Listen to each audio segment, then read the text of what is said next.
Good morning. Happy Monday, the 31st of August. I'm Jessica Amir, market analyst with Bell Direct.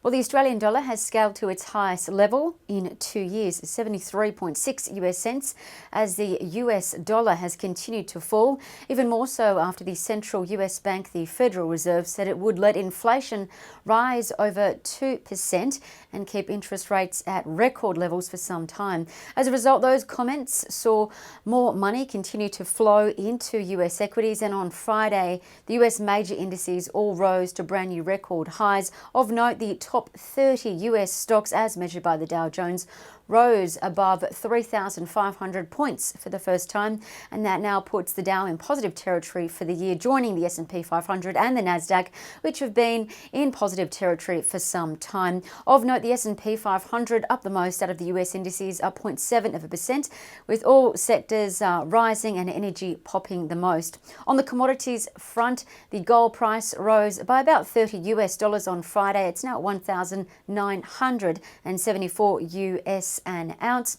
really after the US dollar fell. Oil, meantime, has lost about 7 US cents from Friday. It's now at 42.97 US, really as the US hurricanes pass the heart of the oil industry without causing widespread damage, meaning companies can now start operations, boosting production, and the iron ore price has lifted ever so slightly, 0.1%. What to watch or note today? Well, the Aussie futures are suggesting a fall of 0.7% despite US stocks shining on Friday, but this is really quite reflective of how differently we've been performing to the US markets of late, particularly given the majority of their market is made up by US stocks and ours is heavily made up of banks and miners. However, it looks like the market will close off the month of August higher for the fifth positive month.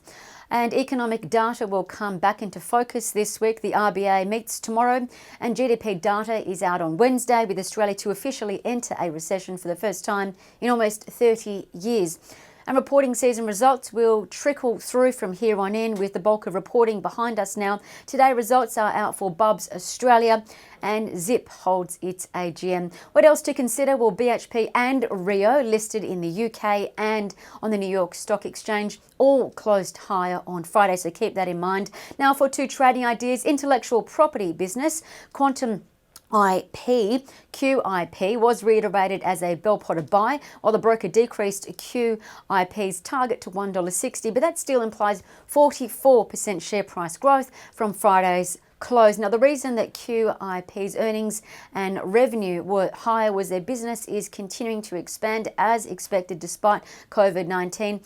The broker did reiterate it as a buy, really as it's paved out a transformation to e-commerce, which will save the business between 4 to 6 million per year and also boost productivity. Bell Potter has modelled for earnings growth to continue for at least the 4 next years. So that's QIP, a Bell Potter buy.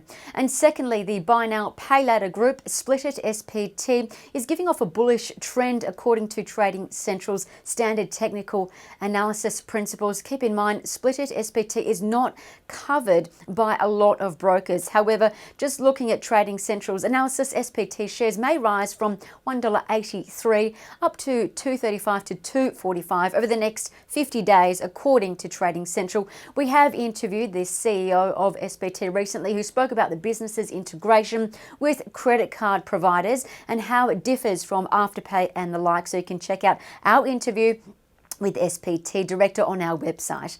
I'm Jessica Amir with Bell Direct. Happy trading. Stay safe.